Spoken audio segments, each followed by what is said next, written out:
Do you know why rice prices have tripled in just 2 years without anyone being able to clearly explain the reason? Today, I'm going to reveal a secret that 99% of the world's population has no idea about. Food has become the most powerful weapon in the hands of those who control this world. The story begins with a shocking number. Only 3 countries control 70% of the world's wheat supply. These 3 countries can decide who gets to eat well and who will starve. They have the power to starve an entire continent with just one simple decision. But that's just the tip of the iceberg.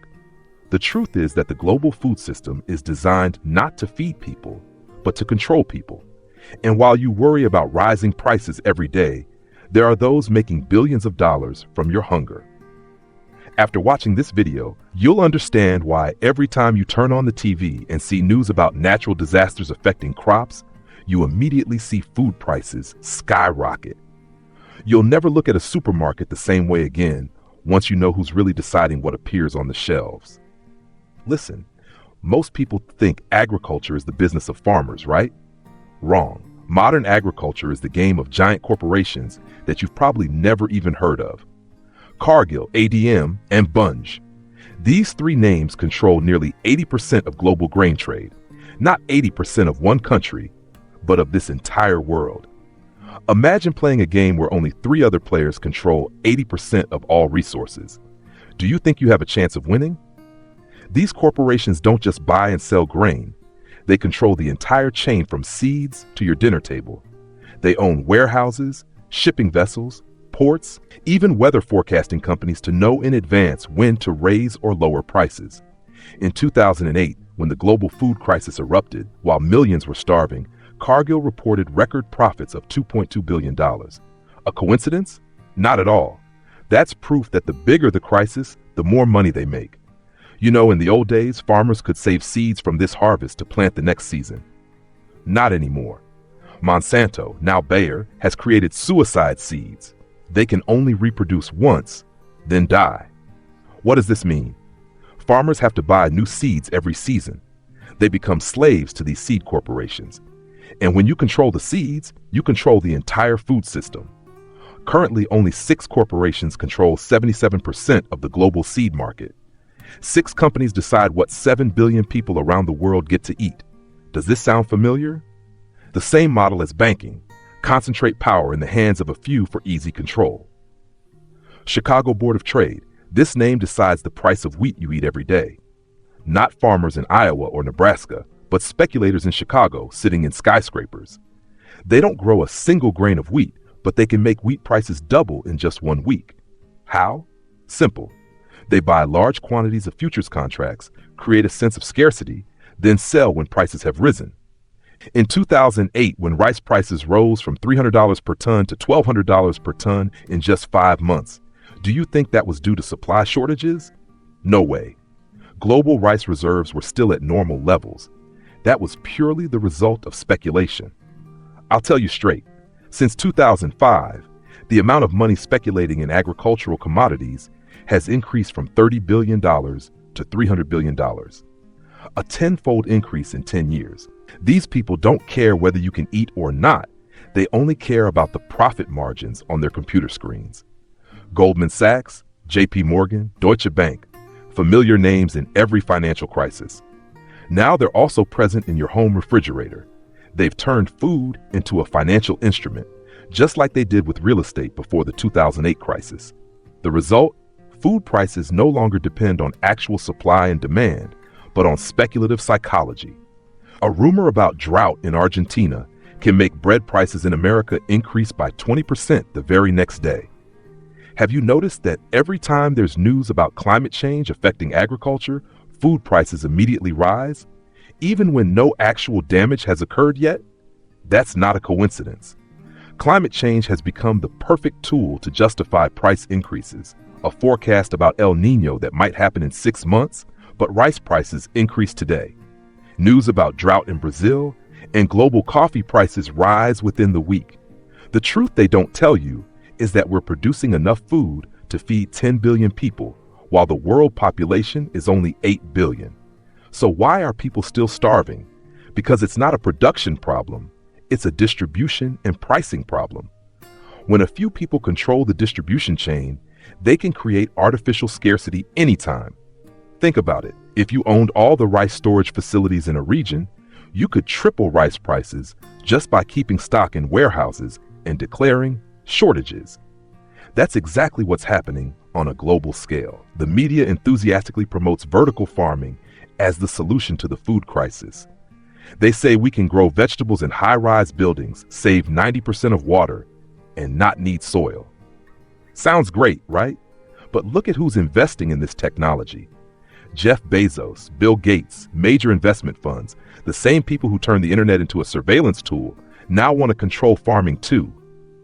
When agriculture moves into factories, who will control it? Not farmers anymore, but tech corporations. They'll decide what to grow, how much to grow, and who to sell to.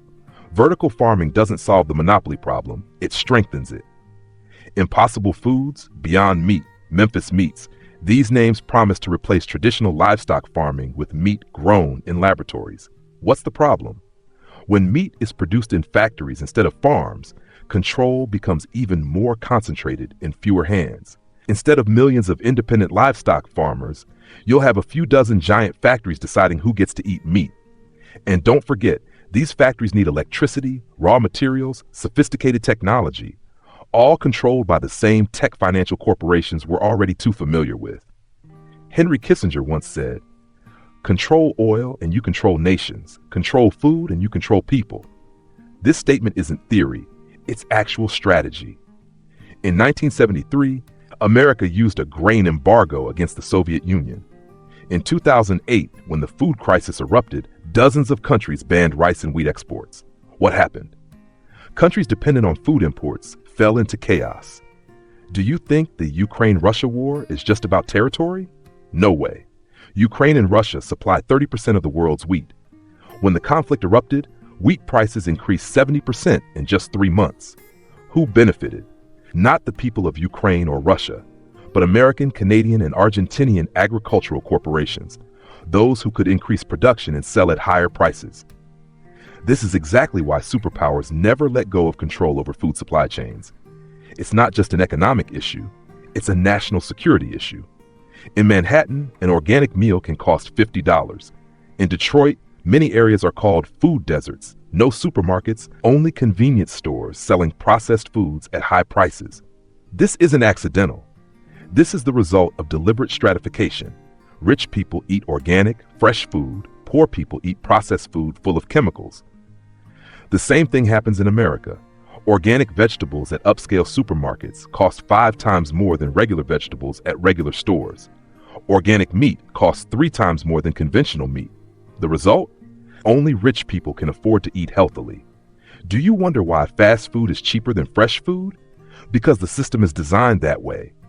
The government subsidizes corn and soybean production, the main ingredients in processed food. Meanwhile, farmers growing fresh fruits and vegetables get no support. The result? A hamburger costs $1 while a fresh apple costs $2. Where's the logic? The logic is this: poor people have to eat low-quality food, which leads to poor health, requiring more medicine purchases, creating profits for pharmaceutical corporations.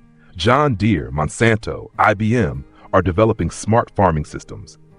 Automated machinery, AI deciding when to plant, when to harvest, how much fertilizer to use. Sounds modern, right? But think deeper. When agriculture becomes completely dependent on AI, who controls that AI? Who decides the algorithms? Who can shut down the system at will? If today Google or Facebook can control the information you receive, tomorrow they can control the food you get to eat. Tech corporations are developing systems to track the carbon footprint of every meal. They say it's to protect the environment, but in reality, it's a tool to control consumption. Imagine in the future, you're only allowed to eat a certain amount of meat each month, tracked through an app on your phone. If you exceed the limit, you'll be fined or not allowed to buy more. That's not science fiction. That's a plan being implemented step by step. Like financial markets, agricultural commodity prices also have cycles. Learn to recognize when prices are at the bottom to stockpile, when prices are at the peak to save. Monitor indicators like the FAO Food Price Index, USDA reports on grain reserves, weather information from major producing regions. When you see signs that prices are about to rise, stockpile non-perishable foods like rice, dried beans, and cooking oil. Don't depend on a single source of supply. If you only shop at big supermarkets, you'll be helpless when they decide to raise prices. Connect directly with farmers, join consumer cooperatives, learn basic farming skills, stockpile long-lasting dry foods. Instead of investing in stocks of large agricultural corporations, support small, local agriculture. Buy shares or lend to farmers, help them become independent from the corporate system. When small farmers become stronger, they'll create competition with large corporations, thereby reducing monopoly power. Now you understand why Warren Buffett said, "When you buy food, you're not just paying for calories, you're paying for power." The global food system isn't designed to serve you, but to control you. From seeds to supermarkets, from laboratories to dinner tables, every link is in the hands of those who want to turn food into a weapon. They can make you hungry through price manipulation, artificial scarcity, or simply cutting off supply. But you're not powerless. Understanding cycles is most important. When you know how they operate the system, you can prepare and protect yourself. Don't play by their rules. Create your own rules. Remember, in this war, knowledge is the most powerful weapon. What do they fear most? They fear you knowing the truth and taking action. If you find this video useful, share it with your loved ones. Help awaken more people to the reality of the food system. Because when enough people understand the game, they won't be able to continue deceiving us. Don't let food become chains that bind you. Turn it into a tool for freedom. Remember this: whoever controls food controls everything. Don't let them control you.